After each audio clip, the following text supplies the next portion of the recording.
Sí, vamos a empezar el caso clínico. Necesito que puedan participar. Ok. Porque la idea del caso es que justamente podamos intercambiar bastantes informaciones y preguntas, ¿no? Sobre el caso clínico de farmacología, ¿no? Soy el doctor Jesús de la Jara Cordero, médico internista del Hospital Rogliati. Y ahora vamos a ver un caso de farmacología que vamos a poder, por ahí poder dilucidar, ¿ya? Entonces primero nos dicen un hombre de 71 años. Ingresó al hospital luego de sentirse muy mareado al levantarse del asiento del inodoro, ¿no? O sea, aparentemente está antes bien,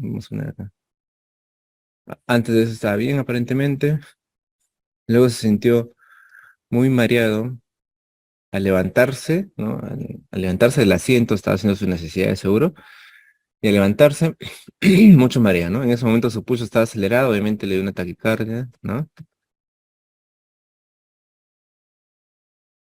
Y recuerda que ese taburete se veía muy diferente al habitual. Bueno, probablemente tiene una visión, ¿no? Una pérdida de visión momentánea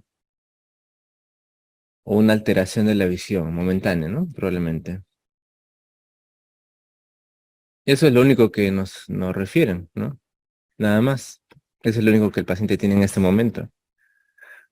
Durante las últimas 4 o 5 semanas antes del incidente, no sé, un mes casi entero, el paciente se automedicaba con ibuprofeno a dosis altas, 3 veces al día, para controlar un poco el dolor de las caderas, ¿no? El paciente tenía dolor en las caderas, no nos dicen por qué, un dolor de traumatismo, de artrosis, probablemente, ¿no? Y el paciente toma ibuprofeno, nada más, nos dicen.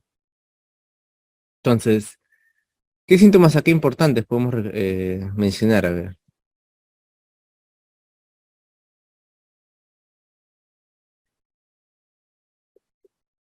ya se han sumado algunos más. A ver, hemos leído un caso clínico de un paciente que ha tenido los síntomas que se escriben ahí. Quisiera que ustedes me puedan decir a ver cuáles son los síntomas que tiene el paciente. A ver qué me dicen. Ahí pueden usar el chat, justamente vamos a comunicarnos por chat. La idea es que ustedes por el chat puedan escribir sus apreciaciones, ¿ya? Así como le hicimos creo la otra vez, ¿no? Con fármaco también.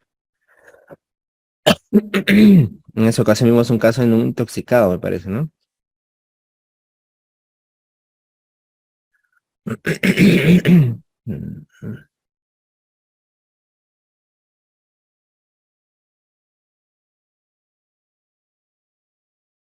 ¿Qué me dicen? ¿Qué signos y síntomas encontramos en este paciente?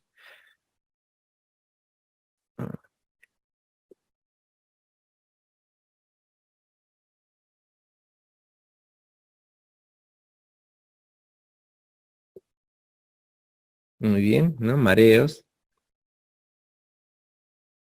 ¿no? Taquicardia, el pulso cerebral lo manejamos como taquicardia, ¿no? Una visión, ¿no? Borrosa, doble, no sabemos bien cómo, ¿no? Borrosa, ¿verdad? Probablemente el paciente en ese momento tenga fatiga, ¿no? También, astenia, ¿no? Ajá.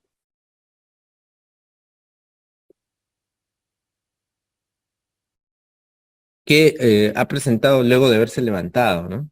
Hay una definición de esto, cuando un paciente se levanta y le baja la presión, ¿cómo se llama eso? ¿Alguien sabe? Un paciente se levanta y le baja la presión.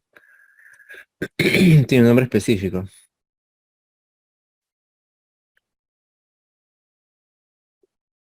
Eso se llama hipotensión ortostática, ¿no? Acuérdate de orto, orto es derecho, ¿no? Muy bien. Orto es derecho, entonces levantarse, el estar derecho, hipotensión ortostática, ¿no? Es muy frecuente cuando un paciente debe tener algo previo para que suceda esto, pero el asunto es que levantarse el paciente tiene esta baja de presión, ¿no? Que también se relaciona con taquicardia, ¿no? O sea, puede haber sido la causa, desde luego, ¿no? Visión borrosa, ¿no? Sientes nublado, ¿no? Se te pone negra la visión, eso es típico de la hipotensión, ¿no? No me dicen más en realidad. Ahora vamos A ver el examen físico. Entonces, el examen físico encontramos una presión arterial de 80-50, una frecuencia cardíaca de 110, satura 95%. Tórax, murmullo vesicular pasa en ambos emisoras, no hay ruidos agregados.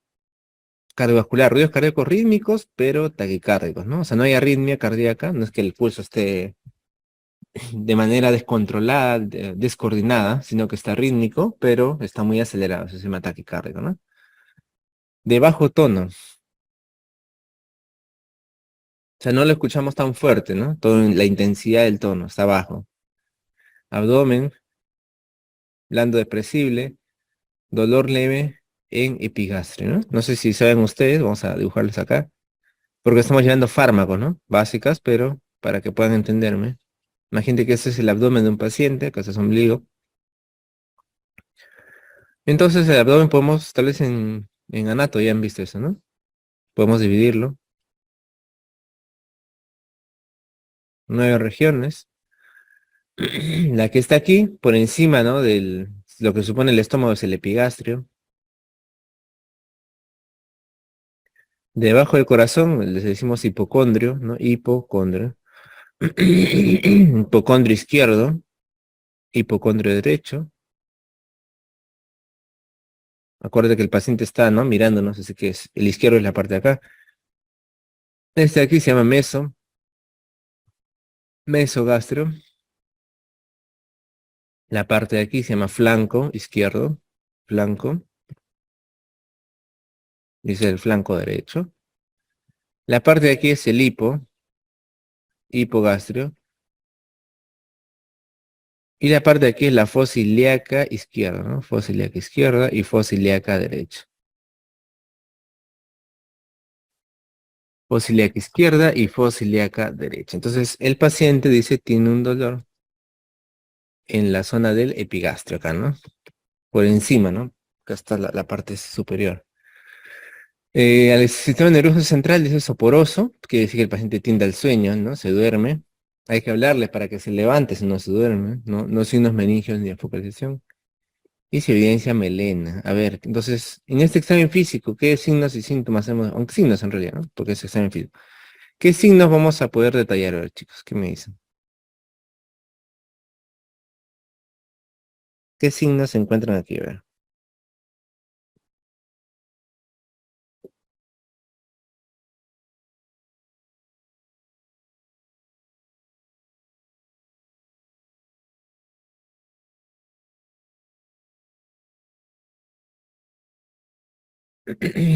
A ver. No hay problema que se confundan, ustedes ya saben, creo que si han llevado clase con nosotros saben que pueden confundirse, no hay problema. El asunto es que comenten. Muy bien, hipotensión, vamos a poner acá.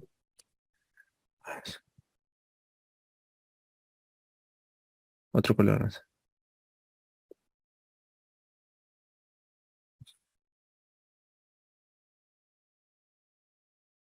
Disculpe un rato. Ya, hipotensión. Taquimnia. Mm, no me lo describe, ¿no? No me describe que hay taquimnia es respiración acelerada. Probablemente sí, pero no me lo describe, ¿no? Taquicardia, muy bien. Muy bien, Ruth. A ver, otros que más puede intervenir, a ver. ¿Qué otros signos ven? Vamos a ver, anímense.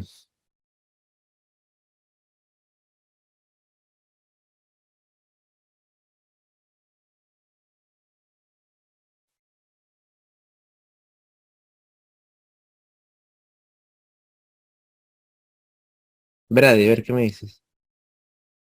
Muy bien, Anthony. Ah, sí, creo que Anthony, me recuerdo, creo que en la clase pasada, ¿no?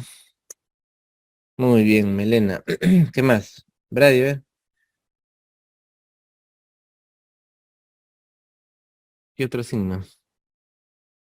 Pueden repetir lo mismo, o sea, si ustedes piensan lo mismo en el momento que les pregunten, lo dicen, no hay problema, ¿no?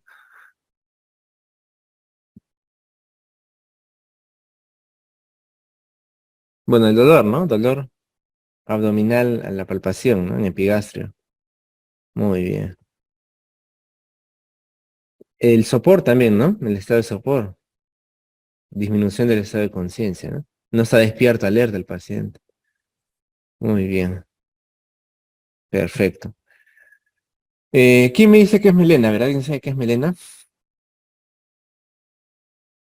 Importantísimo, ¿no? Estamos en fármaco, pero justo estamos hablando de un tema muy importante que tiene que ver con ella. Las heces de color negro, ¿no? Heces de color negro, ¿no? Como brea, ¿no? El color de la brea, que ya no se usa mucho ya, pero color de la brea, ¿no? Las heces totalmente negras. ¿Qué indica eso normalmente? A ver, ¿quién sabe?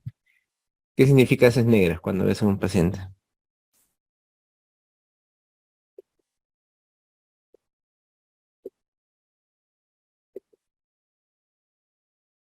Muy bien, Anthony. Hemorragia digestiva, ¿no? Eso, ese sangrado viene del tubo digestivo, ¿ya? Cuando vean heces negras, o sea, ese negro es el tubo digestivo. Lo que pasa es que, como dice muy bien Anthony, cuando el sangrado es de arriba, ¿no?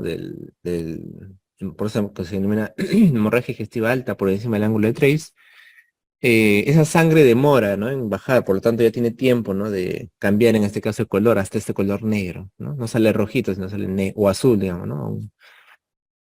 Si no sale negro, ¿no? Entonces ya después de haberse sido digerido, haber pasado por los ácidos y los, ¿no? Tanto biliares como gastrointestinales. Entonces ya llega negro, ¿no? Negro. Ese negro entonces indica generalmente que el sangrado es de arriba, no de abajo, ¿no?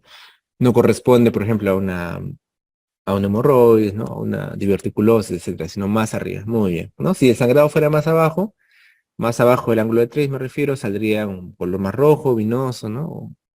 Hematoquesia, ¿no? Pintando las heces, etcétera, ¿no? O un rasgo pequeño, si es solamente una hemorroide probablemente. Muy bien, entonces estamos ante un problema de hemorragia digestiva. Obviamente, podemos ir sospechando qué está pasando con este paciente, ¿no? Entonces, el problema acá es una hemorragia digestiva, ¿no? La hemorragia digestiva está causando, ¿qué causa? La taquicardia, ¿no? Causa la hipotensión, pierde sangre y también, ¿no? La presión se puede bajar. Como siempre les digo, la presión en realidad tiene múltiples, como ustedes deben haberlo estudiado muy bien Yadira, muy bien Anthony, en fisiología tiene múltiples mecanismos de control. Por lo tanto, si el paciente sangra, ¿no? O sea, el paciente pierde, tiene múltiples mecanismos para mantener la presión. Si el paciente tiene, a pesar de todo ello, una hipotensión, quiere decir que ya el problema es severo, ¿no? O sea, que hay un problema. Entonces el paciente ya está chocado, obviamente, ¿no? Tiene una frecuencia cardíaca alta, se duerme el paciente porque obviamente está con una presión bajísima, el paciente tiene que, desde luego, ser atendido inmediatamente. ¿Ya? Entonces no vamos a quedar hasta aquí en el tema de la parte clínica, porque va a haber que hablar de la parte farmacológica. Y como ustedes muy bien han dicho, hay un factor aquí, digamos, de riesgo. A ver, ¿qué me dicen? ¿Qué puede haber sido el factor que haya desencadenado esta hemorragia en este paciente?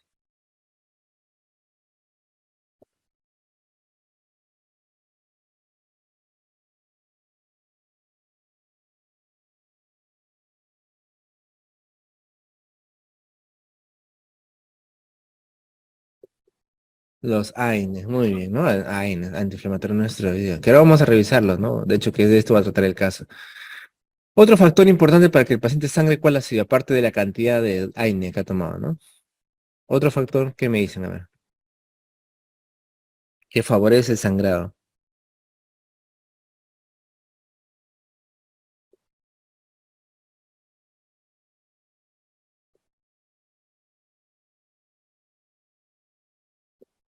Excelente, Antonio, le da, ¿no? Edad del paciente. Paciente más anciano tiene más riesgo de presentar sangrado que uno joven. ¿Ah? Muy bien, excelente. Entonces, ahora vamos a hablar un poquito de los AINES. ¿Qué son los AINES? ¿Cuál es la definición de los AINES? Son los llamados antiinflamatorios no esteroideos, ¿no?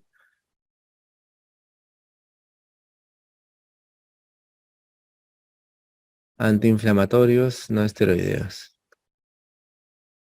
Este nombre en realidad es antiguazo, ¿no? O sea, es muy antiguo. Se llama así porque son medicamentos que ayudan a controlar la inflamación, pero no son esteroides, a diferencia de los corticoides, ¿no? O sea, su nombre nació justamente porque existían estos fármacos llamados los corticoides, que son antiinflamatorios muy eficaces, pero que son derivados de esteroides, ¿no? Por eso se llama corticoides. Y entonces, cuando se descubrieron estos medicamentos, se les llamó AINES, antiinflamatorios no esteroideos, ¿no? Sin embargo, podemos hablar de que ellos pertenecen a pertenecen, mejor dicho, o actúan, ¿no? Más que todo, no tanto que pertenecen, sino que actúan a nivel de unas sustancias que son totalmente naturales, los llamados eicosanoides, ¿no? ¿Cuáles son los eicosanoides? Los eicosanoides son, por ejemplo, el tromboxano, ¿no? Los tromboxanos, por ejemplo, las prostaglandinas, ¿no? Todas las prostaglandinas que nosotros conocemos, ¿no? La pregunta es, ¿de dónde se forman estos eicosanoides? A ver, ¿quién sabe? ¿De dónde provienen estos eicosanoides? ¿Qué me dicen, chicos? Ya, muy bien, pero este a su vez, ¿de dónde proviene el ácido araquidónico? ¿De dónde proviene? Más arriba.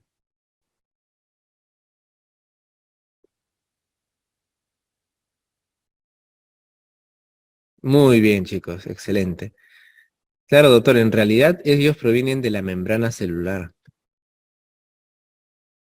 Ajá. Claro, no es que yo le voy a meter a la célula o le voy a hacer que tome algo para que produzca la reacción. No, no, no. Es un producto natural del ser humano, ¿no? Es un producto, los eicosanoides son a partir justamente de alguna nox, algún daño que tenemos y se expresa la inflamación. La inflamación es producida por el cuerpo y es algo bueno, por supuesto, es algo bueno porque nos permite defendernos, nos permite controlar enfermedades, etcétera. Sin embargo, obviamente hay situaciones en las cuales esta inflamación en realidad perjudica al paciente, le causa molestia y, digamos, tenemos que aliviarla, ¿no? Más frecuentemente el dolor, ¿no? El dolor y también, desde luego, la inflamación. Ah, y también les cuento que hay unas enfermedades, no sé si han escuchado. Justo les comento porque voy a exponer este tema en el hospital. Estoy para una exposición que se llama las enfermedades autoinflamatorias. ¿Han escuchado?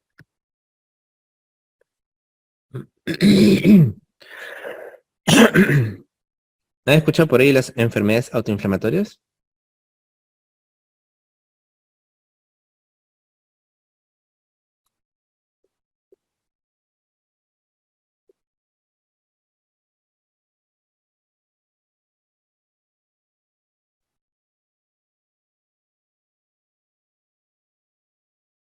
Probablemente no las han escuchado, ¿ya? Porque acá tenemos que hablar de la fiebre mediterránea familiar, déficit de mevalonato quinasa, etcétera, ¿ya? CAPS. Son enfermedades diferentes a las enfermedades autoinmunes, ¿ya? O sea, por eso les digo que quizás no han escuchado. Las autoinmunes son, ¿no?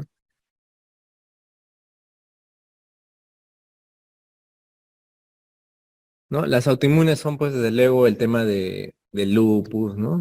La vasculitis, la artritis reumatoide, ¿no? Son autoinmunes porque actúan a nivel, en general, de la inmunidad, sobre todo de la inmunidad adquirida, ¿no?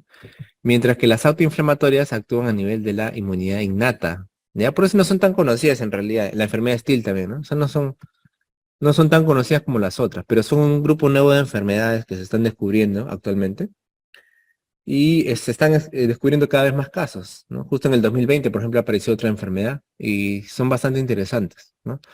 Pero esas enfermedades se diferencian de las otras porque ven solamente la parte de la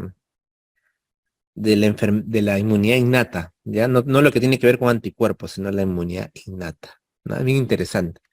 Bueno, les decía entonces que la membrana celular, entonces, es la que a través de sus fosfolípidos cuando hay alguna noxa, va justamente a derivar, ¿no? Estas sustancias, inicialmente por el ácido araquidónico y posteriormente va a generarse pues la cascada, digamos, de eicosanoides, ¿ya? Entonces el nombre de estos derivados se llaman eicosanoides, ¿ya? Eicosanoides.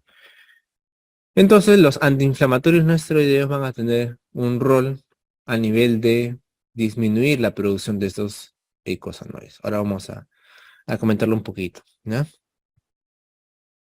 Entonces, Em, pero entre las funciones que tienen los AINES, vamos a ver, está una muy importante, ¿no? Que es el manejo del dolor. Entonces, los AINES, doctor, me sirven como analgésicos, ¿ya? ¿Cómo se llama el medicamento que sirve para el dolor? Analgésico. Y también como antiinflamatorio, ¿no?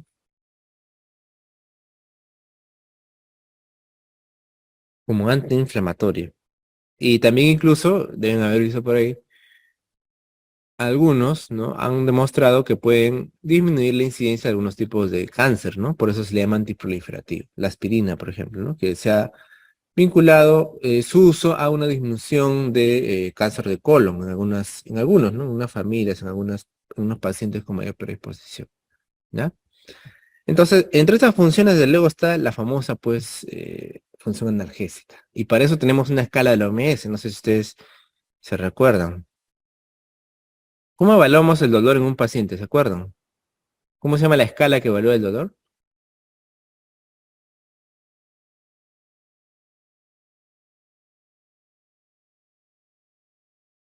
La escala visual analógica, muy bien. EVA, ¿no? EVA. ¿Por qué se llama visual analógica? Porque por un lado tenemos que mostrarle números y por otro lado imágenes, ¿verdad? En las imágenes ya sabemos, vamos a ponerle, cada escala tiene su imagen, ¿no? Pero normalmente ponemos caritas, ¿no? En el cual el paciente está, la persona está con muchos dolor y sufrimiento, ¿no? Y por otro lado tenemos números, de cuánto a cuánto va la escala visual analógica. Del 0 al 10, ¿no? Muy bien. Del 0 al 10. 10 es el máximo dolor posible, ¿no? 0 no hay nada y 1 es el mínimo dolor posible, ¿no? 0 al 10. Entonces de esta manera nosotros preguntamos al paciente, ¿no? ¿Cuánto te duele del 1 al 10, ¿no? Del 0 al 10, del 1 al 10 y le presentamos acá los muñequitos para que el paciente se identifique, ¿no? Claro, casi siempre el paciente ya tiene dolor, por lo tanto le preguntamos del 1 al 10, ¿no? Porque asumimos que ya tiene dolor. Entonces puede ser un dolor muy intenso, 10, puede ser un dolor regular como 5, etcétera. Y desde luego tenemos que ir preguntando al paciente a medida que pasen los días, pase el tiempo para ver si está mejorando, ¿no? Un día tiene 10, por ejemplo, al día siguiente ya tiene 7, al día siguiente tiene 5 y así tendría que ir mejorando. ¿Qué pasa si el paciente, ¿no? Me dice, tengo 8, ya, al día siguiente tiene 8, luego otra vez tiene 8, entonces necesariamente tenemos que hacer un ajuste, ¿no? En esta terapia del dolor. Entonces, para eso tenemos la famosa escala de la OMS, ¿no? Esta escala entonces se divide en 4 escalones, ¿no? ¿Quiénes van en el escalón inferior? A ver, ¿qué me dicen? ¿Qué medicamentos van en el escalón inferior?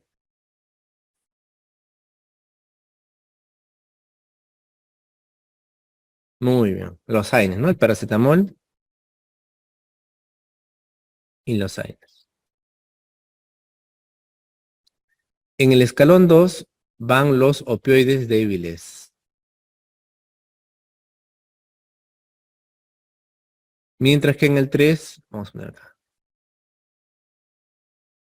va el opioide fuerte, ¿no?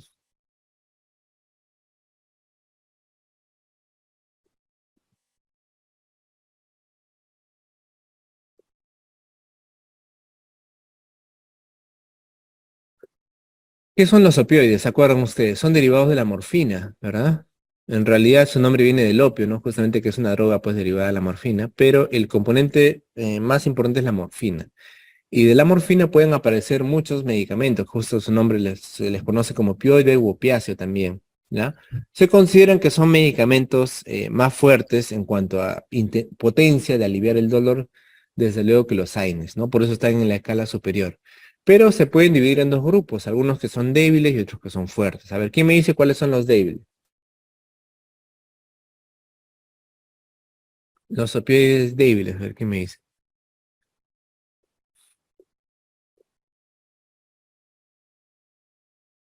Acá tenemos al, muy bien, tramadol y la codeína, ¿no? Ya, estos se consideran que son opioides débiles, no quiere decir que desde luego que no alivien nada el dolor, al contrario, son bastante potentes, pero comparando a los otros son de menor, ¿no? Menor potencia. Y los opioides fuertes, ¿a quiénes tenemos aquí? A los demás, ¿no? Empezando por la morfina. ¿Qué otro tenemos? A ver, ¿quién se anima a ver qué más?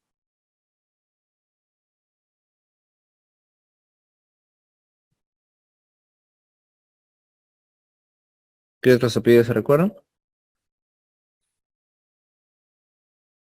Muy bien. Fentanilo. Me dicen por ahí oxicodona, perfecto. Que lo tenemos, ¿no? En el hospital. ¿Qué más por ahí?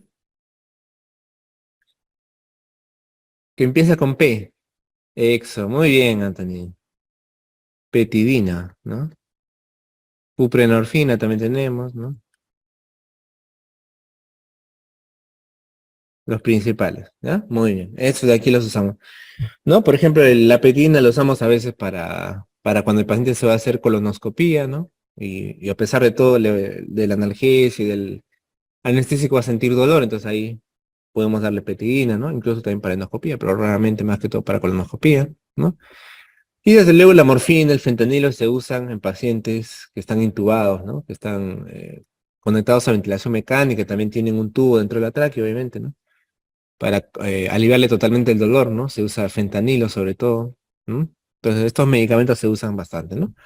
Para manejo de dolor también, acuérdense, los dolores oncológicos son los dolores más intensos, ¿no? Que normalmente no calman con AINES, ¿no? Los dolores oncológicos, por eso hay que usar estos opiáceos, porque no, con AINES no pasa nada. Entonces, algunos dolores son muy, muy intensos, ¿no? Y finalmente el escalón,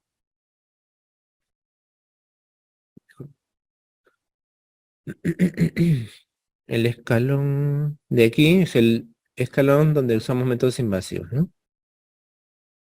O sea, usamos los mismos opioides, pero invasivamente, por ejemplo, infiltraciones, ¿no? O a la médula a veces, ¿no? Al raquis, que en realidad son los mismos medicamentos, pero ya es paciente demasiado, pues, que ya está bastante severo, ¿no? ¿Qué me falta en este gráfico? Me faltan los llamados fármacos coadyuvantes, ¿no? También se les llama coanalgésicos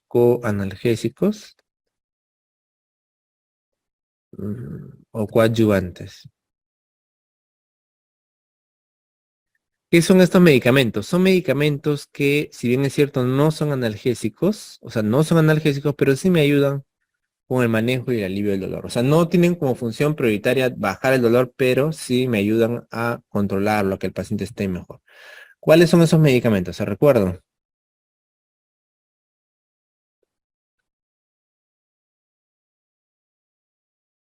Antidepresivos, ¿no? Muy bien, antidepresivos. Acá podemos poner los antidepresivos tricíclicos, ¿no? Los inhibidores de la recaptación de la serotonina. A ver, ¿quién me dice un inhibidor de la recaptación de serotonina? Acá estamos repasando, ¿no? Estamos repasando todo fármaco que hemos hablado, ¿no? ¿Quién me dice un inhibidor de la recaptación de la serotonina? La fluoxetina. No, la dopamina no, no es un inhibidor por si acaso, ¿no? Dopamina es, no, no es un medicamento acá que lo usamos en realidad. La fluoxetina, muy bien, ¿no? La sertralina. ¿Qué más? Aparte de antidepresivo, por ahí mencionó muy bien Brady, ¿no? Perfecto. Corticoides. Corticoides, ¿no? ¿Qué más? Anticonvulsivantes, ¿no? Anticonvulsivantes como valproato, ¿no? Valproato de sodio. Muy bien. Ya, entonces estos medicamentos, como ustedes ven en las calderitas abajo, quiere decir que se puede usar en cualquier momento de la enfermedad, ¿no? Puedes usar en el paso uno, 2, 3, 4, no hay problema. ¿Qué más, doctor? Tengo que saber. Las combinaciones, ¿no? ¿Se acuerdan que les dijimos qué combinación no se podía usar de estos escalones? A ver qué me dice.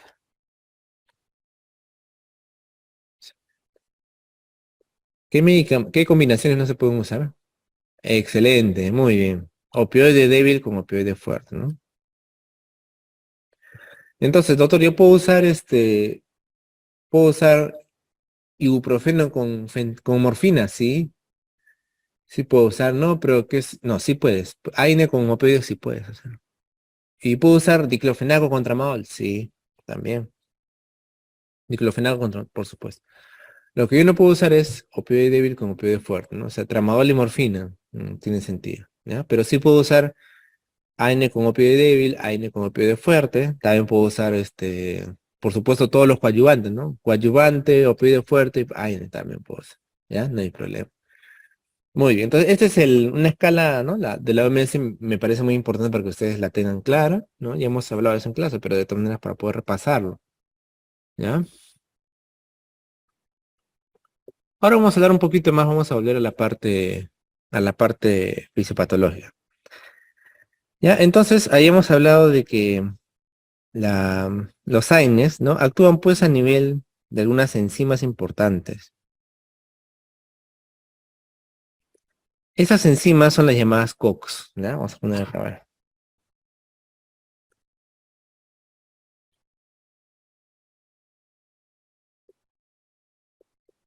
Mm.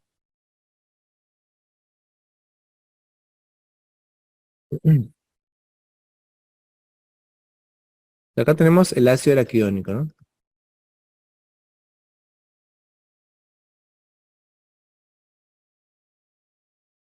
El ácido araquidónico sale a partir justamente, como les mencionaba, ¿no? Del daño que sufre la célula, la membrana fosfolipídica, ¿no? Y posteriormente, este ácido araquidónico, ¿no? Va a tener diferentes estímulos, ¿no? Generalmente son, por un lado, hay estos estímulos que mantienen la hemostasia, normalmente, ¿no? El flujo sanguíneo. A estos estímulos le decimos estímulos que mantienen la hemostasia, ¿no? Y hay otros estímulos que generalmente se desencadenan por ya un proceso inflamatorio muy fuerte, ¿no? O sea, un estrés, ¿no? Ya, en realidad, o sea, ambos son causados por una noxa, pero de alguna manera una parte, digamos, de las funciones de estas enzimas va más que todo solamente por mantener la homeostasia, ¿no? Solo mantener la homeostasia. Pero por otro lado, otras sí tienen que ver con un proceso ya más fuerte inflamatorio, ¿no? Entonces, acá tenemos dos vertientes, ¿no? Dos enzimas. Uno, la COX-1 y la COX-2, ¿ya? Sin embargo, la COX-1 clásicamente se le dice constitutiva, ¿no? ¿Por qué? Porque está presente en todas las células, quiere decir que forma parte de de la célula misma, de la célula estructural, no solamente del neutrófilo o del sistema inmune, sino la célula del cuerpo. Mientras que la COX-2 también normalmente tiene una parte constitutiva, ¿no? Pero más que todo constitutiva. Se le conoce como inducible, ¿no? Y justamente porque inducible, se desencadena sobre todo en situaciones de inflamación o estrés, ¿ya? Para efectos prácticos, COX-1 constitutiva y COX-2 inducible. Ya sin embargo, en algunos casos, como les digo, la COX-2 también puede cumplir funciones constitutivas, ¿no?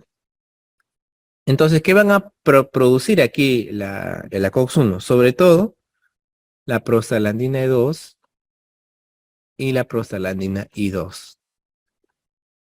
Estas dos tienen función a nivel del estómago de gastroprotección, ¿no?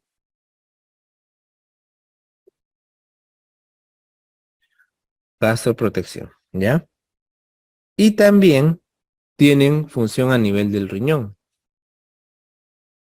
A nivel del riñón lo que van a hacer es aumentar el flujo sanguíneo, ¿no? Y desde luego la diuresis. Otro, otro otro icosanoide, acuérdate que esos son los llamados icosanoides importantes, es uno que tiene que ver con las plaquetas. A ver, ¿quién me dice un icosanoide que tiene que ver con la agregación plaquetaria? ¿Cuál es? ¿Cuál de esos es? ¿Qué icosanoide tiene que ver con favorecer la agregación plaquetaria? A ver, ¿qué me dicen? Muy bien, el tromboxano 2, ¿no?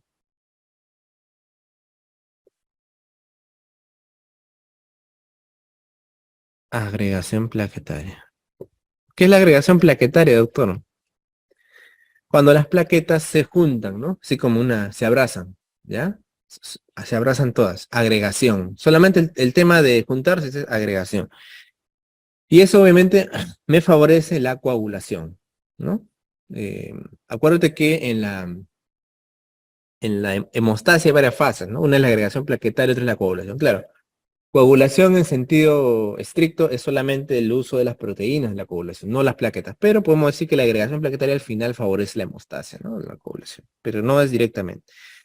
Muy bien. Y en el caso de la COX-2 también produce, sobre todo por prostaglandina E2 y I2, ¿ya? Pero acaso funciona más que todo es a nivel del riñón. Muy bien. Ahora, por otro lado, tenemos las prostaglandinas tipo COX-2 inducible. Acá sobre todo, acá va a participar sobre todo la de tipo E2 también, ¿no? Pero en este caso, la COX-2 va más que todo ver el tema de la inflamación, ¿ya? Inflamación. Pero una inflamación ya más intensa, ¿no? Intensa. Es por ello que, ¿no? La parte, digamos, dependiente de la COX-2 es todavía más ligada a la fisiopatología, ¿ya? La parte de la COX-2 es ligada más a la fisiopatología de la inflamación, ¿ya? Muy bien. A ver. Entonces, según el AINE, puede inhibir a la COX-1 y la COX-2. Vamos a tener diferentes tipos de antiinflamatorios. Si más van a inhibir a la COX-1 o más a la COX-2. Porque lo que hace el AINE, vamos a poner por acá, lo que hace el AINE es inhibir a la ciclooxigenasa, ¿no? A la COX. Por lo tanto, el AINE va a disminuir, ¿sí? La producción de eicosanoides.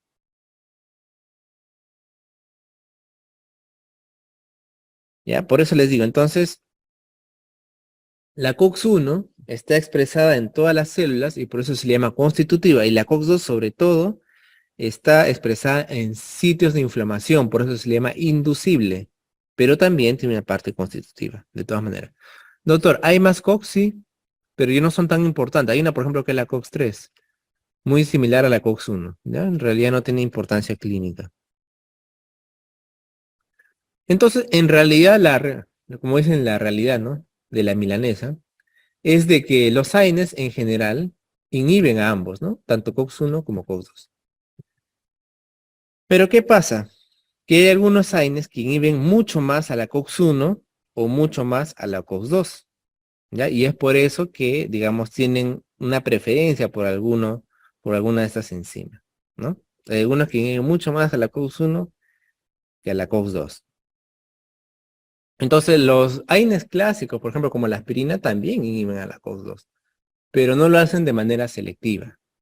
¿Ya? Hacen mucho más potente la COX-1 y también un poco a la COX-2. Por eso es necesario que a veces se usen unas cantidades muy altas, ¿no? De medicamentos para que recién puedan, digamos, ¿no? Generar la respuesta que yo estoy esperando, ¿no? Entonces, vamos a ver acá.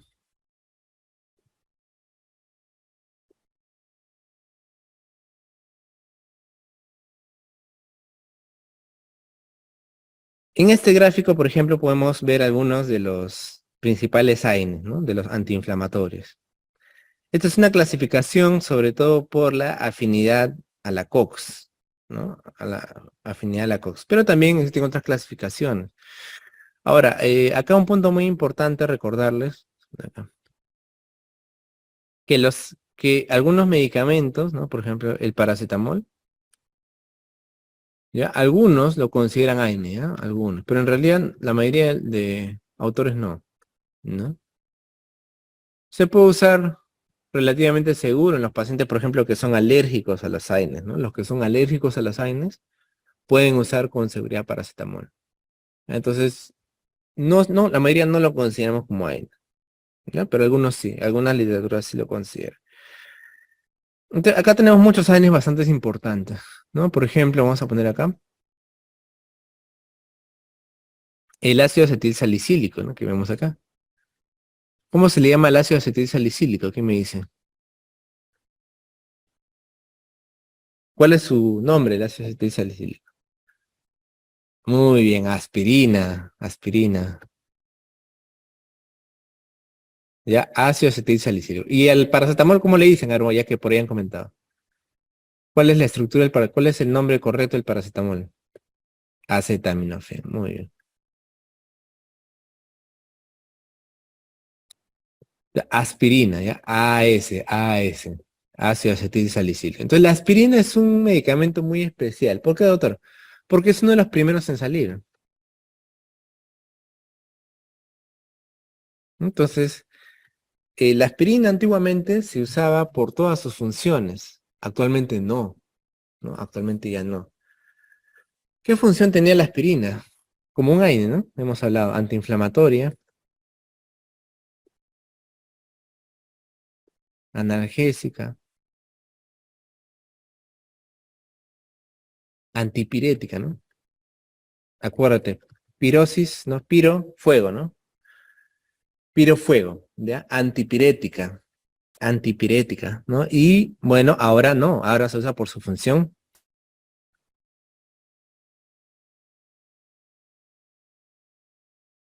antiagregante. ¿Ya? Por su función antiagregante.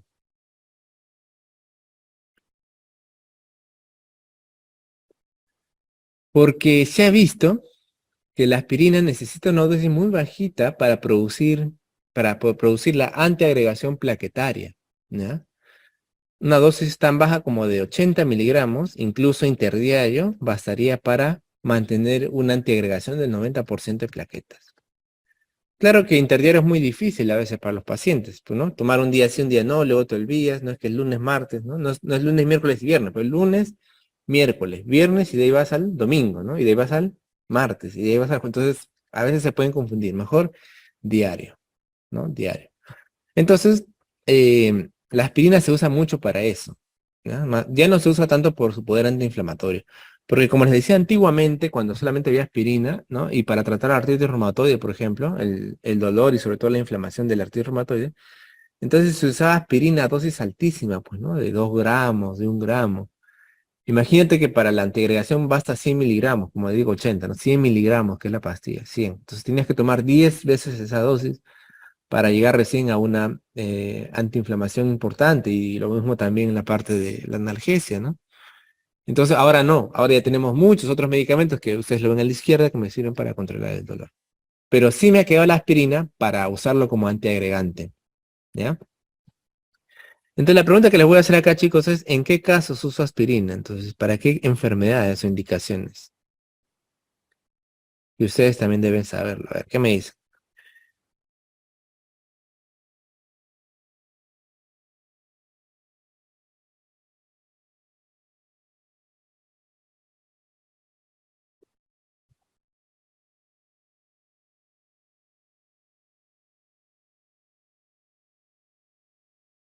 Mm,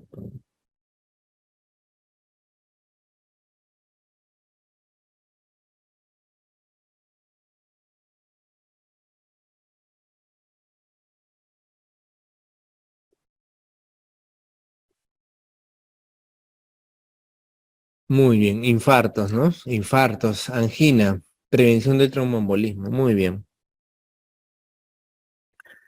A eso se llama prevención, ¿no? También prevención primaria, secundaria y también se usa como tratamiento, ¿no? Aunque no tanto, ¿no? A ver, ¿qué me dice cuál es la diferencia entre prevención primaria y secundaria? También un término que no es de básica, pero me sirve bastante para poder explicarla, ¿no? La utilidad de la aspirina. ¿Qué me dice? A ver, diferencia entre prevención primaria y secundaria.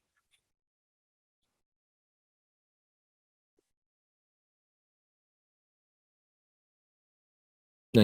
Prevención primaria y secundaria.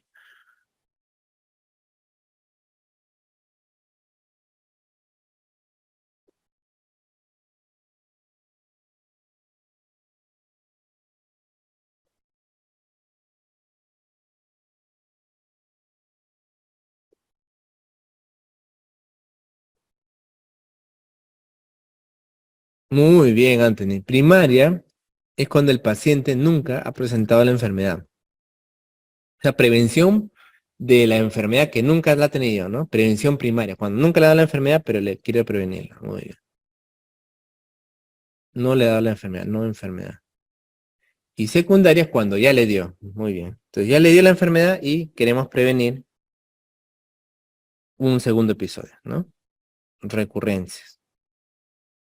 Ya le dio la enfermedad, ya le dio. Por ejemplo, en el caso del ACV, ¿no? Del ACV. Paciente que, digamos, ya le dio el ACV, ¿no? Y quiero que no le vuelva a dar, ¿ya? Un ratito, me permiten, por favor.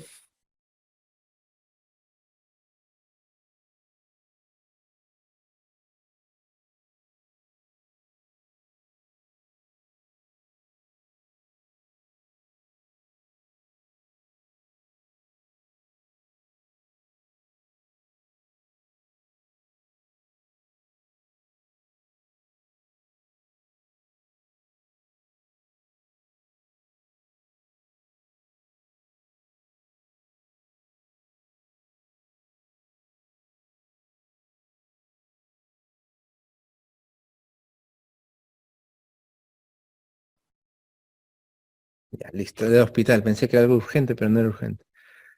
Muy bien, chicos. Entonces, prevención primaria cuando no le ha dado la enfermedad. Por ejemplo, un paciente que tiene factores de riesgo cardiovascular, ¿no? Y le doy aspirina para evitar un infarto, ¿no? Prevención primaria. Cuando el paciente ya le dio, por ejemplo, el infarto y le voy a dar aspirina, nuevamente es para prevenir un segundo episodio. Y también se puede usar no solo para infarto y miocardio, ni para angina, sino también para ACV, ¿no? Que es lo más usado en realidad. Para, lo que más se usa es, creo, para ACV, para infarto cerebral, ¿no? Paciente que tiene infarto cerebral y le voy a dar aspirina para prevenir el infarto cerebral, ¿no? Aspirina, muy bien. También lo puedo dar para embolismo. Bueno, en realidad no es la terapia mejor, ¿no? Normalmente usamos ahí anticoagulantes. Los anticoagulantes, ¿cuáles son los anticoagulantes, se acuerdan?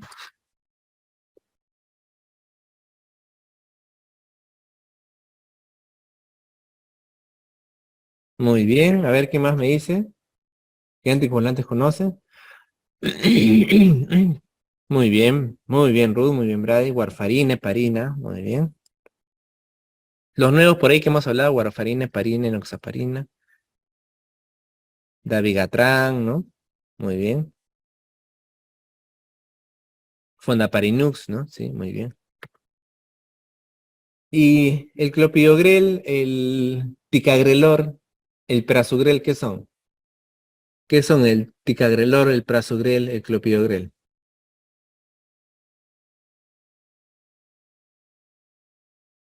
Muy bien, antiagregantes, ¿no? También pertenecen a la familia de la aspirina. Muy bien. ¿Ya te das cuenta? O sea, acá estamos viendo que la aspirina, a pesar de ser un AINE, tiene una función antiagregante, ¿no? Los otros que hemos mencionado, obviamente no son AINE, son antiagregantes y están en su grupo. Muy bien. Entonces, para el embolismo, normalmente más recomendable es anticoagulante, no tanto usar este antiagregante, ¿ya? Son mejores. Muy bien. Entonces, la aspirina es un medicamento que actualmente ya lo usamos por sus funciones mayormente antiagregantes, ¿ya? Ahora vamos a ver un poquito los demás.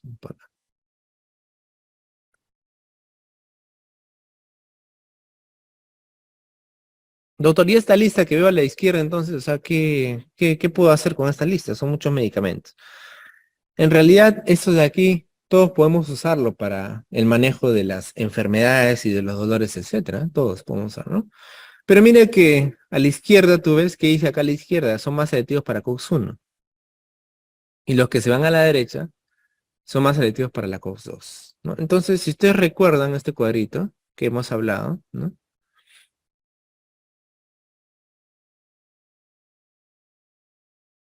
Este cuadrito. Entonces, hay algunos medicamentos que van a inhibir más la COX-1 y por lo tanto, al inhibir la COX-1 vamos a tener más problemas de gastroprotección. Porque el objetivo de la COX-1 es producir gastroprotección a través sobre todo de la prostaglandina E y la prostaglandina I2. Si nosotros inhibimos esta COX-1, porque al final el AINE lo que hace es inhibir y de esa manera disminuye la producción de los eicosanoides, entonces vamos a generar una disminución de la gastroprotección, una disminución del flujo renal y una disminución de la agregación plaquetaria. Claro, la disminución de la agregación plaquetaria ya hemos visto, la usamos de manera terapéutica en el caso de la aspirina, ¿no? O sea, mejor dicho, me sirve eso, ¿no? Lo uso como tratamiento. Pero no me conviene la disminución de la gastroprotección, porque al disminuir la gastroprotección voy a ocasionar mayor lesión gástrica, ¿no? El ácido clorhídrico va a causar más daño a nivel de la célula. Y cuando hay más daño a nivel del estómago, entonces esta célula puede ulcerarse, puede destruirse, ¿no? Y generar úlcera gástrica. Y puede generar desde luego sangrado, ¿no? Gastritis. Entonces, los que inhiben, como ustedes están viendo ahí bien claramente, los que inhiben la COX, los que inhiben la COX-1, ¿ya? Entonces van a disminuir la cantidad de prostaglandina de 2 y 2 y va a generar daño a nivel gástrico. Entonces tiene más probabilidad de causar hemorragias y úlceras a nivel gástrico, ¿ya? Entonces, este cuadrito que ustedes ven acá Me dice, doctor, los que están más a la izquierda, ¿no? Me van a generar más lesión gástrica. O sea, con mayor probabilidad me van a causar sangrado. Sangrado y úlcera, ¿no? Desde luego que no siempre el paciente va sangrado, ¿no? O sea, puede ser que el paciente solo tenga ardor, o sea, una epigastralgia severa, ¿no? Doctor, me arde mucho, o sea, obviamente eso es por el AINE, ¿no? Puede ser que tenga una úlcera, o sea, que ya se haya formado una úlcera, y puede ser que esta sangre, o sangre gran cantidad, tanto así como para causar un shock en el paciente, cosa que tiene el paciente que nosotros hemos visto en el caso, ¿no? Desde luego que algunos tienen más predisposición, sobre todo los ancianos. Entonces, si te das cuenta, estos de aquí, mira, estos de aquí que van a la izquierda tienen más propensión a generar sangrado. Si ahí a la cabeza vamos a ver que está el ketorolaco, ¿no? El ketoprofeno y la indometacina. Sin embargo, no quiere decir que no los podamos usar. Pero claro, si estamos con un paciente anciano o un paciente que va a tomar ¿no? Buen tiempo y AINES, entonces, obviamente, tengo que tener más cuidado. A ver, y ustedes, ahí díganme por favor, ¿quién creen que me va a causar, o sea, qué pacientes creen que van a necesitar más tiempo usar AINES? A ver, ¿qué me dicen?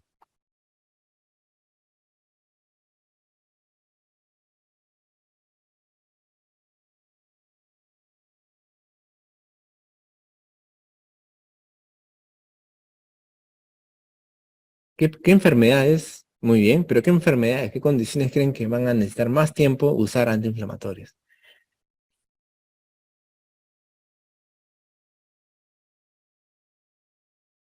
Muy bien, Anthony, enfermedades reumáticas, ¿no? O artrosis, ¿no? Artrosis, claro. Artrosis de cadera, que siempre va a ser con el dolor, ¿no? Artritis reumatoide. ¿Y cuáles son las que más bien van a necesitar poco tiempo, digamos? ¿Cuál enfermedades, qué condiciones creen que van a estar solamente por algunos días, por muy poco tiempo?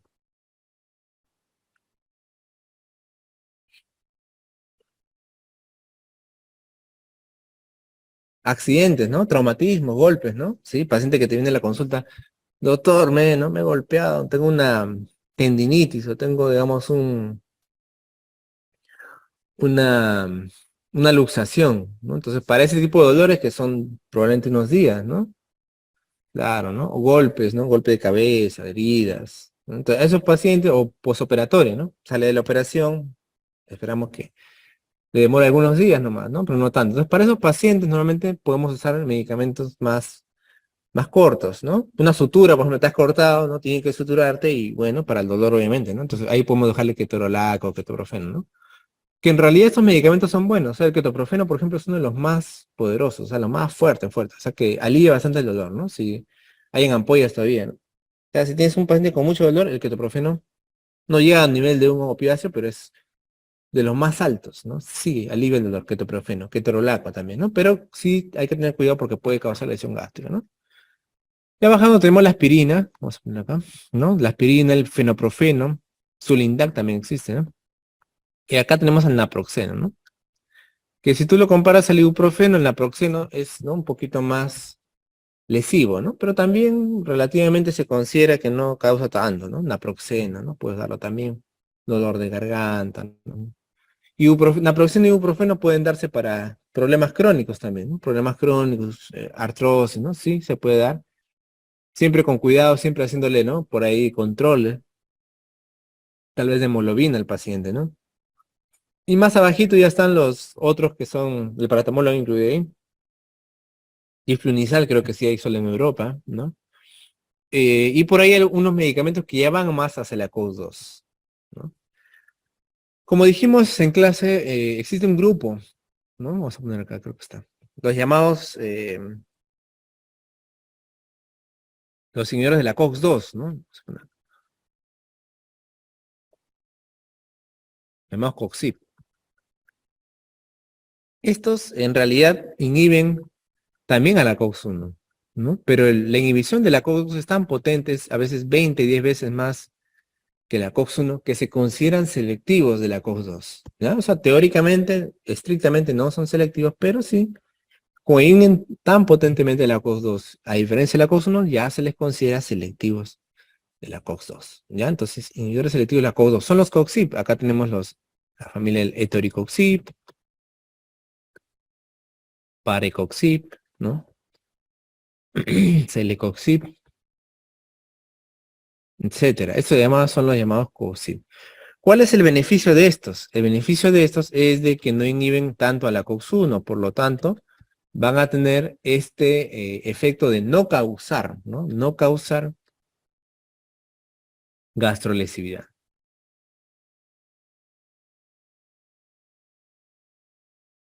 ¿Ya? O sea, no causan tanto gastrolesividad, a diferencia de los de la COX-1, ¿no? Entonces, estos medicamentos han sido fabricados, digamos, recientemente, o sea, su tiempo en el mercado es bastante corto y la función para la cual han sido creados es para ello, justamente, para disminuir la lesión a nivel gástrico, ¿ya? Estos son los llamados COXIP. Sin embargo, como ustedes pueden ver en el cuadro que tenemos aquí, hay algunos medicamentos que sin ser pertenecer a este grupo, pero también se ha visto que son más selectivos para la COX-2, ¿no? Quizás se habían construido antes, pero no nos habíamos dado cuenta que también eran selectivos para la COX-2, ¿no? Un poco. Por ejemplo, el diclofenaco, ¿no? Que justamente es uno de los benignos, ¿no? Sí. El etodolaco también, por ejemplo, ¿no? Y el meloxicam por ahí que está casi en el medio, ¿no? ¿Ya? Pero estos de acá no se les llama inhibidores de la COX-2, ojo, ¿ah? A pesar de que son más selectivos. No se les llama, ¿ya? Se les llama a los nuevos que nosotros hemos visto recientemente. Entonces, estos medicamentos, como te digo, se pueden usar indistintamente, ¿no? Para el alivio del dolor. El diclofenaco, 75 miligramos, vienen ampollas, ¿no? Intramusculares, lo usamos para el alivio del dolor, ¿no? Ibuprofeno, ¿no? Naproxeno. También podemos usarlo por tabletas, el ketoprofeno y endovenoso. Entonces, en realidad tenemos muchos medicamentos, ¿no? Bastantes para... Ahí cada uno le dirá que es mejor que el otro, pero más o menos en potencia y en gastrolesividad es más o menos como ustedes ven ahí, ¿no? En cuanto a lo que les he dicho, ¿ya? Pero siempre, pues, ¿no? Por ahí existen laboratorios que te dicen que uno es mejor. Pero lo bueno es que tenemos una amplia variedad. Por eso le decía que actualmente la aspirina ya, pues, no ha perdido piso, ¿no? Para el tema del alivio del dolor, para la inflamación, porque tenemos otras alternativas que si no necesariamente darle una dosis tan tóxica, podemos obtener más o menos el mismo resultado. ¿Ya? Entonces estamos bastante contentos con todos estos llamados AINES, ¿no? Que pueden ser selectivos para la COX-1 y por otro lado selectivos para la COX-2. ¿Ya? Pero igual estos COX-1 y COX-2 tienen algunas desventajas, vamos a ponerlas acá, ¿ya? Acá tenemos a los señores de la COX-1 y la cosa. Entonces, los de la COX-1, como les decía, mayormente su problema es la gastrolesividad, ¿no? Gastrolesividad.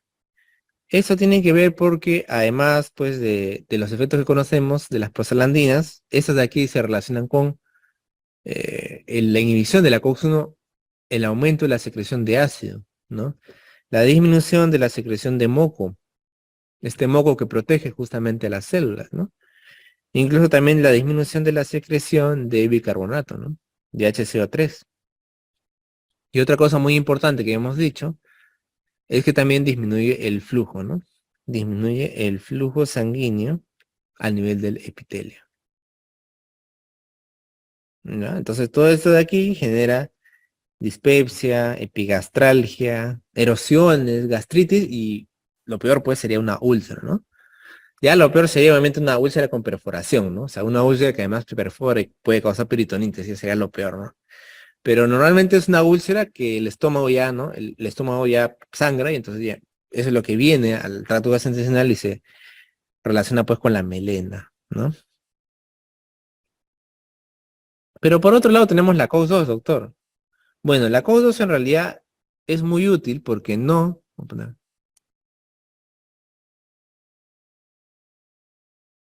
o sea, no me causa problemas a nivel gastrointestinal. Perfecto, ¿no? Pero se ha visto de que puede favorecer pocos fenómenos trombóticos, ¿ya? Y eso se debe a una alteración de la prostaglandina y 2 y tromboxano 2 que genera, ¿ya?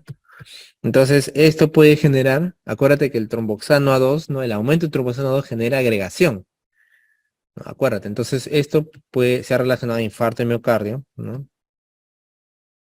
A ictus, a ACV también, ¿no? A ACV. Y por otro lado también a nivel del riñón, ¿no? Se ha visto que puede también un poco perjudicarlo, ¿no? Problemas renales. Esto de aquí totalmente no es absoluto, sin embargo sí se ha visto de manera fisiopatológica y en algunos estudios que sí, los señores de la COX-2 pueden generar algunos problemas a nivel vascular. Esto no quiere decir que no los usemos, ya sin embargo es bueno tener una precaución en pacientes que tienen ya problemas cardiovasculares. ¿Ya? Entonces los pacientes que ya tienen problemas cardiovasculares sí hay que ir con cuidado, ya en el caso de los COX-2. Ya porque en grandes poblaciones así se ha visto que puede aumentar un poco el riesgo cardiovascular. ¿Ya? Entonces mira que siempre los medicamentos tienen a veces, ¿no? Sus pros, lamentablemente sus pros y sus contras, ¿no? Es un tema que siempre lo vemos en todos los medicamentos. Muy bien. Entonces ya hemos revisado pues los AINES, ¿no? Hemos revisado la función de la COX-1, la función de la COX-2 y ahora vamos a hablar un poco ya de manera más general de los eventos adversos, ¿no? Que ya hemos comentado incluso. Entonces, los eventos más comunes, ¿no? Los efectos adversos más comunes en estos pacientes va a ser el malestar gástrico, ¿no? Que puede haber dolor abdominal, ¿no? También puede haber dispepsia, ¿no? Que es el disconfort. Acuérdate, dispepsia es el disconfort abdominal generalmente que es exacerbado al alimentarse, al comer, ¿no? ¿Cómo podemos decir en término popular? ¿Cómo se le dice? Indigestión, ¿no? Que no es un término que ustedes ya saben que en medicina no existe, ¿no? Pero le vamos a poner acá para que comprendan por ahí algunos pacientes también, ¿no? Indigestión, ¿no?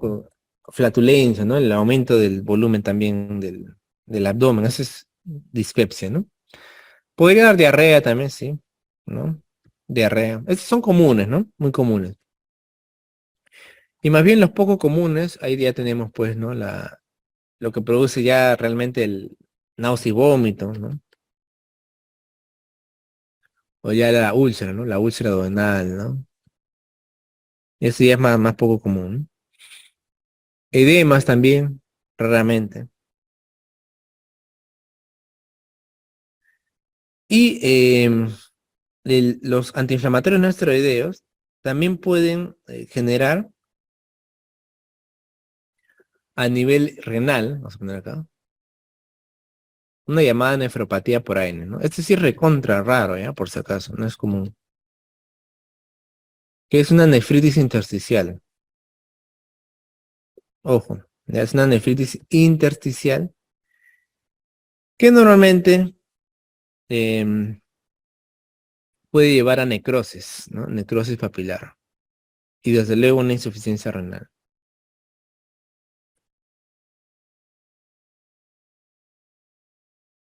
Ya, a eso se le llama nefropatía por AINE, ¿ya? Pero esto de aquí en realidad es bastante raro, ¿ya? Bastante raro. ¿Qué más? También el uso de AINES, acuérdate, ¿no?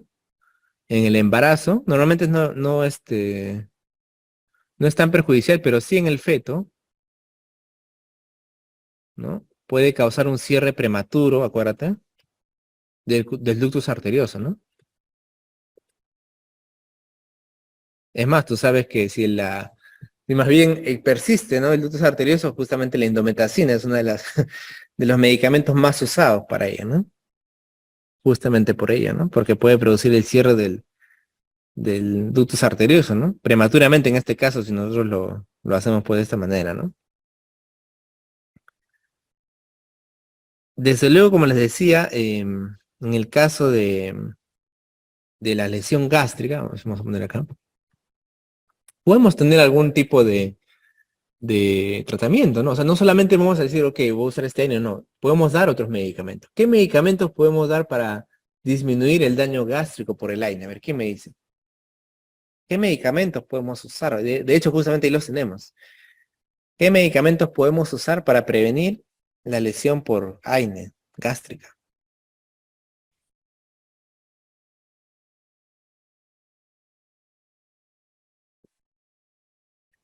Muy bien. Inhibidores de bomba de protones. ¿Cuáles son los inhibidores de bomba de protones? A ver, ¿qué me dicen? Mencióneme, a ver, algunos.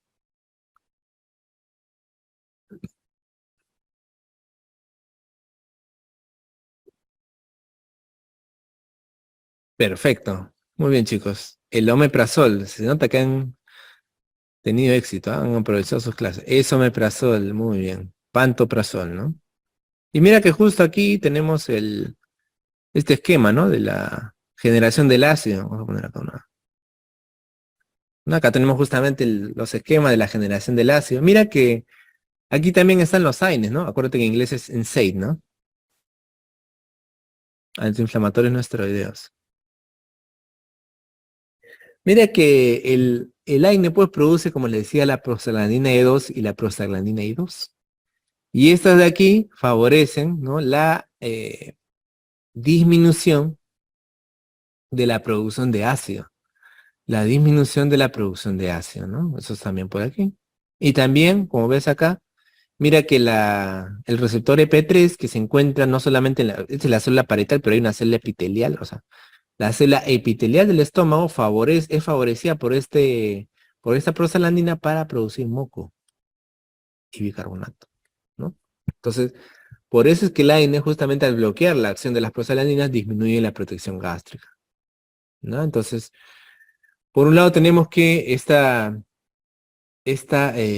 producción de ácido puede ser controlada por los inhibidores de la bomba de protones, ¿no? Los inhibidores de la bomba de protones, ¿ya? Y como ves acá, la, el receptor EP3 de la prostaglandina tiene un control negativo sobre esta vía dependiente de AMP que al final favorece la producción de la bomba de protones. Mejor dicho, esta prostaglandina inhibe la bomba de protones, pero de manera muy indirecta. No le inhibe de manera directa, sino de manera indirecta, ¿no? En cambio, al que le inhibe sí de forma directa es el omeprazol. Por eso es que a él sí se le llama y sí tiene el nombre de inhibidor de bomba de protones, ya por ese motivo. Pero también la prostaglandina puede ayudar de manera indirecta a esto, ¿ya? Y por supuesto que también tenemos por otro lado la histamina. Por eso es que también podemos usar antagonistas de H2. A ver, ustedes ahora díganme, ¿quiénes son los antagonistas del H2? A ver qué me dicen.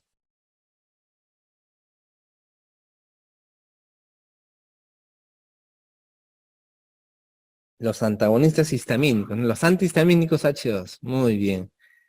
Ranitidina, ¿no? Se te dicen, ¿no? Famotidina también, ¿no? Famotidina. Ellos son los H2, ¿no? La clorfenamina, perdón, la cetiricina, ellos son H1, acuérdate, ¿ya?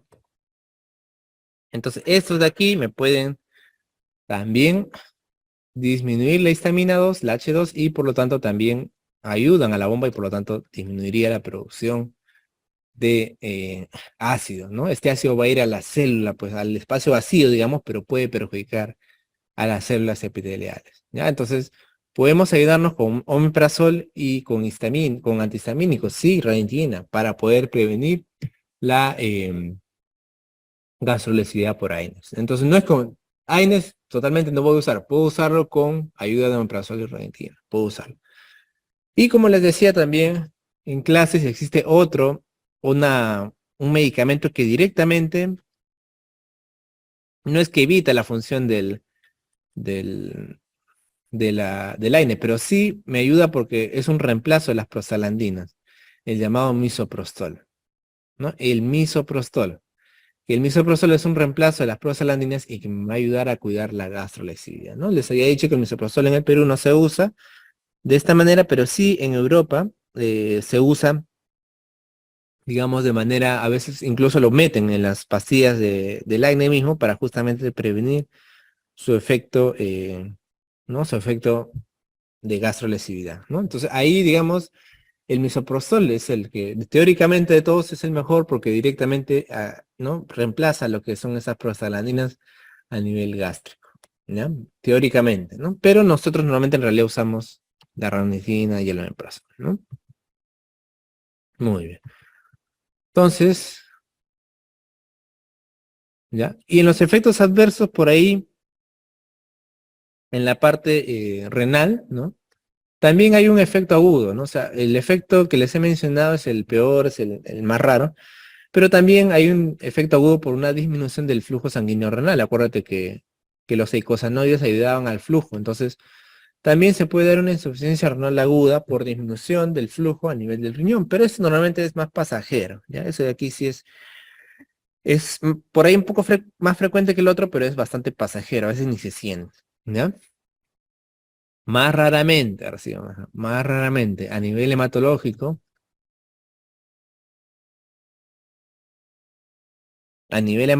puede causar raramente anemia plástica, ¿no? Agranulocitosis. ¿Quién me dice que es agranulocitosis? A ver.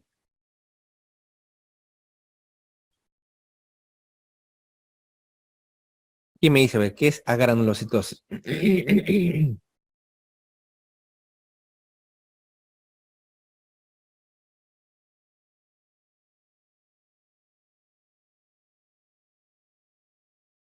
Disminución de los neutrófilos, ¿no? Los granulocitos. Acuérdate que los neutrófilos son los que tienen gránulos, ¿no? Por eso también se le llama agranulocitosis, quiere decir disminución, caída de los neutrófilos, ¿no? Y obviamente la granulocitosis tiene como gran riesgo que el paciente se infecte y muera de cualquier cosa. Claro, una neutropenia severa, ¿no? El paciente puede morir de cualquier cosa, agranulocitosis. Es rarísimo, ¿no? A nivel hepático, puede causar elevación de transaminadas, ¿no? Transaminitis le dicen, transaminitis. O patrón colestásico también, ¿no? Colestasis. Y raramente, pues, a nivel de la piel, ¿no? Steven Johnson, ¿no? Una reacción de Steven Johnson, que la piel totalmente, ¿no? Se esfacela, terrible, ¿no? Edema, la piel se sale, eritema, por todo sitio, y todo el cuerpo, ¿no? Es un Steven Johnson que en realidad puede dar casi cualquier medicamento, ¿no? Muy bien. Ya, entonces ya hemos revisado los principales aspectos, hemos compartido también, y por ahí vamos a terminar con estos datos del paciente, ¿no? Que ya se le ha sacado el examen, exámenes auxiliares. A ver, me dice hemograma, dice hemoglobina 7.5, volumen corpuscular medio de 65, con hemoglobina corpuscular media de 22 y una concentración, vamos a ponerla acá si no conocen, ¿ya? Este es volumen corpuscular medio. Este es hemoglobina corpuscular media.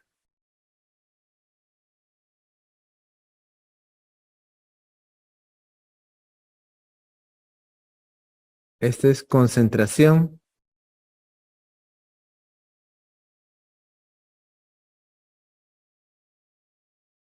de hemoglobina corpuscular media.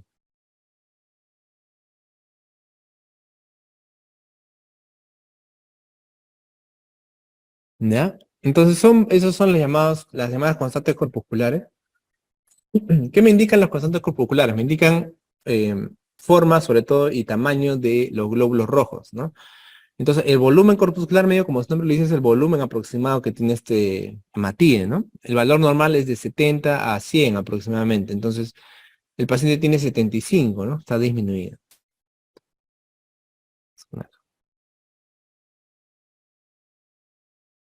Luego está la hemoglobina corpuscular media, es la cantidad aproximadamente de hemoglobina que hay también en el hematine. El valor normal aproximadamente es 28 a 32, ¿no? Acá está 22, por lo tanto también está bajo. La concentración de la hemoglobina corpuscular media es lo mismo prácticamente que la hemoglobina corpuscular media, solamente que expresada en porcentaje, y su valor es de 32 a 36. También está bajo, ¿no? También está bajo. Entonces, acá lo que me indica, obviamente, el paciente tiene una anemia, ¿no?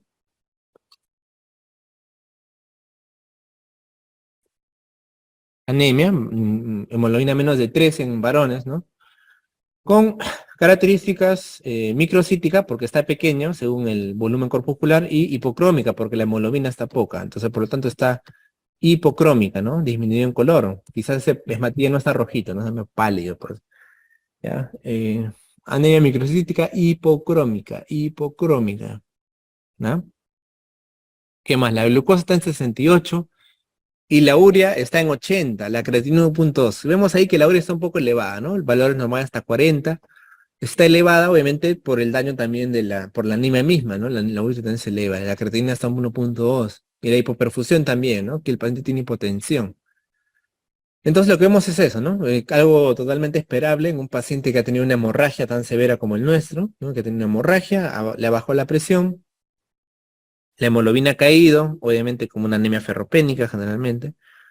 Probablemente este sangrado del paciente ya venía de antes, quiere decir que ya había estado sangrando de poco a poco, pero ahora con este sangrado ya más macro, ¿no? Se ha terminado de bajar, pero ya tenía obviamente un antecedente, ¿no? Y la endoscopía, la endoscopía es un procedimiento en el cual vamos a introducir un tubo, ¿no? Con una camarita por la boca del paciente y vamos a ir yendo hacia el esófago, al estómago, ¿no? Vamos a ir viendo todo lo que se pueda, generalmente se llega hasta el duodeno máximo, de ahí ya no se puede llegar más, y encontramos, pues, dice una úlcera duodenal sangrante, ¿no? El sangrado puede ser en el estómago, también puede ser en el duodeno, de hecho, ¿no? De hecho, en el duodeno es más frecuente que en el estómago. Úlcera duodenal sangrante. Úlcera, encontramos una úlcera que está sangrando, ahí se va a ver clarito en el endoscopio. Y finalmente se realiza una terapia de termocoagulación. ¿No que es una terapia de termocoagulación? Con el mismo endoscopio vamos a finalmente darle frío, ¿no? Y congelas la úlcera y totalmente haces de que deje de sangrar, ¿no? Entonces el paciente en ese momento prácticamente está teóricamente curado, ¿no? Obviamente hay que revivirlo, hay que aumentarle el fluido porque está chocado. Pero me refiero a que un paciente, digamos, que esté más estable, cuando entra a un endoscopio, entonces el doctor, el gastroenterólogo, tiene esa capacidad de poder hacer el diagnóstico en ese momento y también el tratamiento, ¿no? Ahí mismo le trata y lo coagula, ¿no? Generalmente usa termocoagulación. Puede ser que la úlcera vuelva a sangrar, puede ser, a veces algunos sangran, pero la mayoría de veces ahí queda, ¿no? Entonces ya está el tratamiento. Obviamente el paciente en casa tiene que seguir algunas cosas que ahora vamos a comentarlas, ¿ya? Muy bien, chicos. Entonces, quiero ver si de su parte hay alguna pregunta. Ya hemos casi terminado el caso. Por ahí tenemos un par de preguntas después, pero no sé si tienen alguna pregunta sobre el caso clínico y sobre lo que hemos hablado en esta clase, que ha sido AINO mayormente.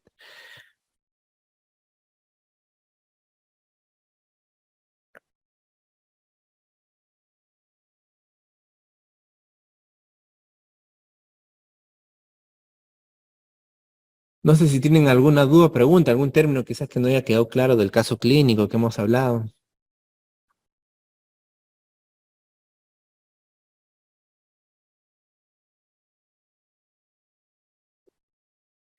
Por ahí me pueden preguntar, doctor, el AINE interacciona, o sea, ¿cuál es el problema del AINE? Los AINES con otros medicamentos. Bueno, sí, ¿no? El alcohol, cuidado, ¿no? El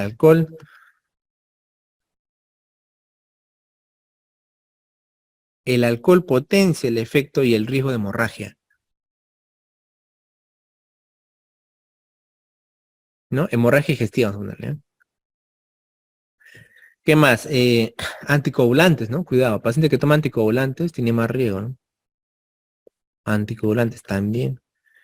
Aumenta el riesgo de hemorragia digestiva, ¿ya? Luego hay muchos, ¿no? En realidad, o sea, eso es muy complejo, ¿no? Porque son infinitos las interacciones. Pero bueno, los bloqueantes de adrenérgicos, los beta bloqueadores, ¿no? Pueden disminuir, por ejemplo, el efecto de la indometacina, ¿no? El efecto de la indometacina y el solamente con ellos. ¿Por qué, doctor? No se sabe exactamente, ¿no? Son interacciones que por ahí ocurren. Piroxicam y la indometacina, ¿no? Los diuréticos. Bueno, se ha visto que el- los AINES pueden disminuir, o sea, los AINES disminuyen el efecto de los diuréticos. Disminuyen ese efecto, algunos, ¿no? Por el tema justo renal que les estaba hablando, ¿no? Entonces, los AINES tienen muchas interacciones también, ¿no? Muy bien. ¿Alguna pregunta, duda, chicos?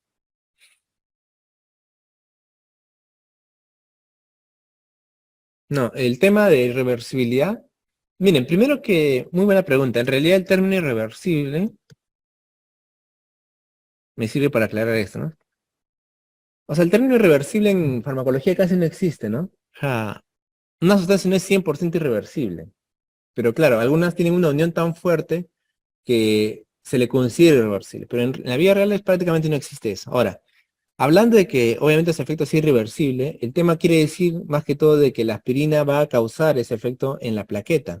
¿no? Porque acuérdate que la aspirina causa ese efecto a nivel del tromboxano.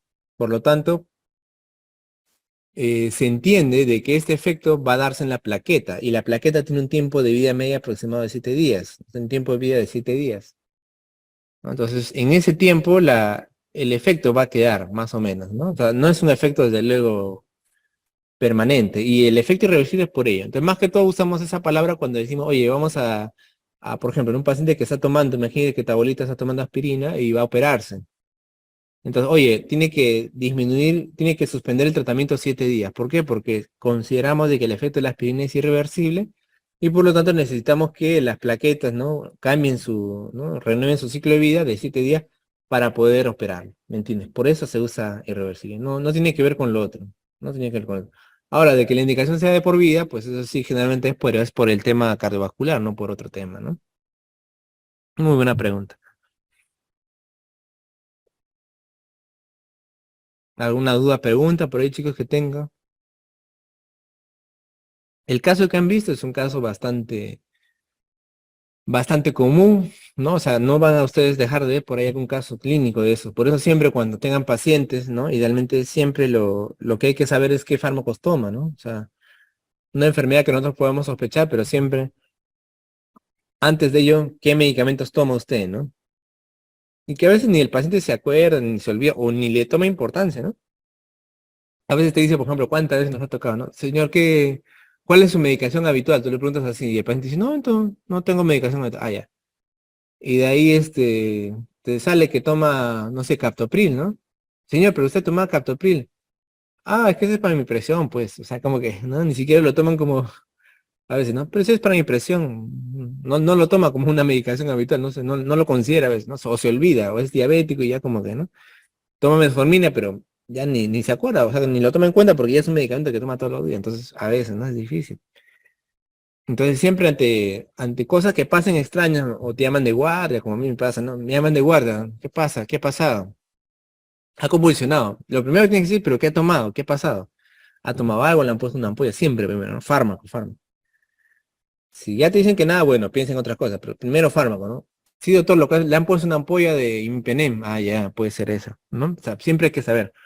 A veces no te lo dice porque la que le puso fue del otro turno, a veces, ¿no? Tienes que revisar también, a veces, muy importante, que, ¿no? Que me gusta.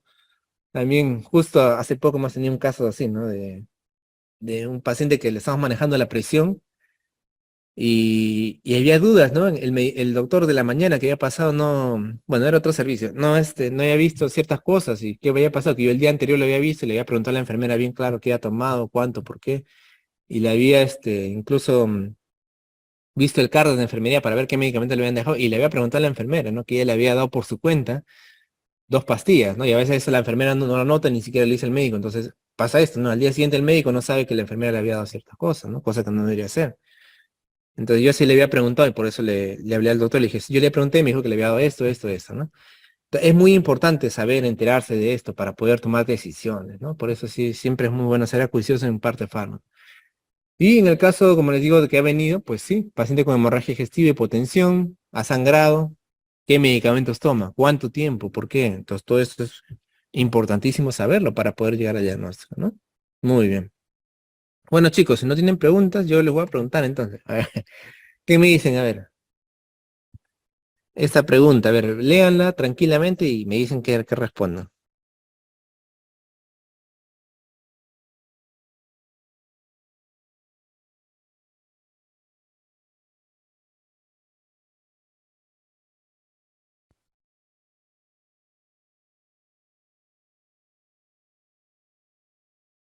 La pregunta me está diciendo cuál es el mecanismo de acción de los fármacos antiinflamatorios no esteroideos para causar hemorragia gastrointestinal.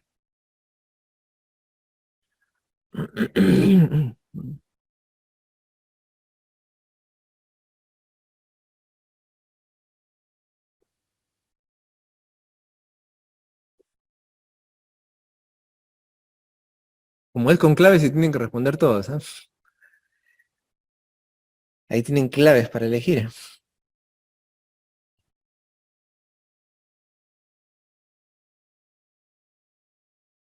Bien, respondan todos, a ver, todos. Marquen. Estoy seguro que si está en un examen no va a dejar de responder, ¿no? Más aún si saben que no quitan puntos por pregunta. Todos, a ver, todos.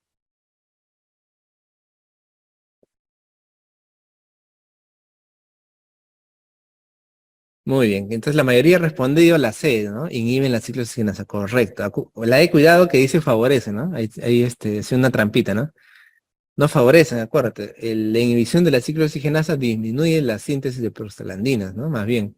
Por eso es que la prostaglandina E2 y 2, que justamente tiene esta labor de protección gástrica, al estar inhibida, ¿no? Favorece la gastrolesividad.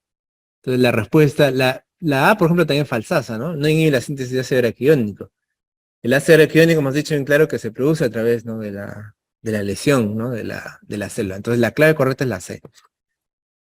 Inhiben la ciclooxigenasa, ¿no? La COX-1 o la COX-2, dependiendo del tipo de AINE que es. ¿Cuáles eran los que inhibían la COX-2 preferentemente? A ver, escríbeme ahí, por favor. ¿Cuáles son los que inhiben la COX-2? Los COX-6, ¿no? Los COX-6, que cada vez están más de moda, pero sí están más costosos, desde luego, que mucho más caro que los AINE, ¿no? Clásicos, ¿no? Muy bien. Ya, chicos, entonces no sé si hay una pregunta última por ahí, a ver. ¿Alguna pregunta última del auditorio? Para mí ha sido un gusto poder estar con ustedes, hacer este caso clínico. Que igual no siempre tenemos que hablar algo de clínica, porque para poder hacerlo más comprensible, pero sí, desde luego que nos hemos circunscrito acá a hablar sobre todo de los AINES, ¿no? Que son medicamentos que ustedes van a estar bastante acostumbrados a manejar. Bueno, chicos, entonces si no hay más preguntas, me despido, ¿ya? Muchas gracias. Ya nos vemos en otra ocasión. Cuídense, nos vemos. Chao.